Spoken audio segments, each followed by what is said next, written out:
नमस्कार। गाजा पट्टी में बैठे हमास के आतंकवादियों का खात्मा करने की कसम खा चुका इजराइल लगता है अब बख्शने के मूड में नहीं है।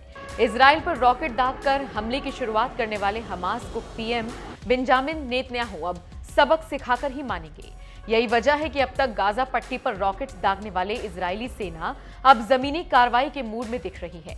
जिस तरह से इजराइल ने गाजा पट्टी की सीमा पर सेना की टुकड़ी और टैंक भेजा है, उससे ये साफ हो गया है कि हमास को हवा में सबक सिखाने के बाद अब जमीन से भी उसके खिलाफ इजरायली सेना कार्रवाई करेगी। फिलिस्तीन के चरमपंथी संगठन हमास ने गाजा से अब तक 1500 से ज्यादा रॉकेट दागे हैं, जिसके बाद इजराइल किसी बड़ी कार्रवाई की तैयारी कर रहा है। उसके हजारों सैनिक शुक्रवार को टैंकों और अन्य हथियारों के साथ गाजा से लगी सीमा पर तैनात हो गए हैं।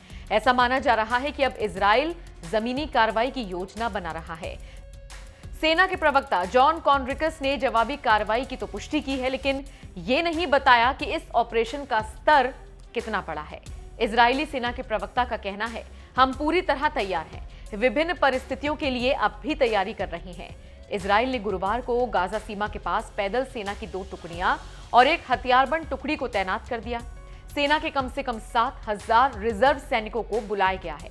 हालांकि अभी ग्राउंड ऑपरेशन शुरू करने के बारे में कोई फैसला नहीं हुआ, लेकिन समझा जाता है कि सेना बहुत जल्दी इसकी योजना पेश करेगी। इसके बाद सेना प्रमुखों और सरकार से इसे मंजूर करवाना होगा। गुरुवार को क्या क्या हुआ? इजरायली सेना ने कहा कि उसने गाजा में कई हमले किए, जिनमें चरमपंथियों के घर, दफ्तर और वो जगहें शामिल हैं जहां से वो खुफिया जानकारियां जुटाते थे। फिलिस्तीनी चरमपंथी गुट हमास ने गाजा से इजराइल पर कई रॉकेट दागे। हमास के एक प्रवक्ता ने कहा, उन्होंने अभी अपनी क्षमता का केवल छोटा सा हिस्सा दिखाया है।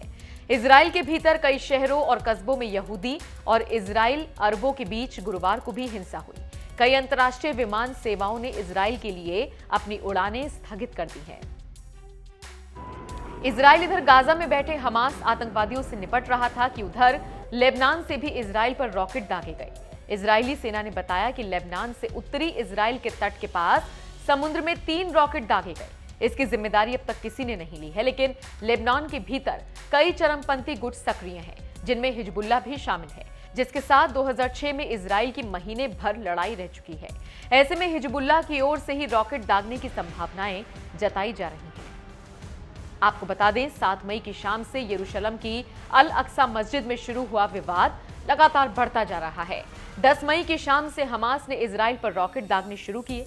हालांकि इजराइल को गाजा के मुकाबले रॉकेट हमलों से कम नुकसान हुआ, क्योंकि उसका एयर डिफेंस सिस्टम आयरन डोम हवा में ही इन रॉकेट को मार गिरा रहा है। जबकि इजराइल ने पलटवार करते हुए हमास के ठिकानों पर मिसाइलें दागी, जिसके चलते गाजा पट्टी में अभी तक 100 से ज्यादा लोगों की मौत हुई है, जबकि सैकड़ों लोग घायल हुए। अब ये हमले कब थमेंगे, ये तो इजराइल और हमास ही जानते हैं।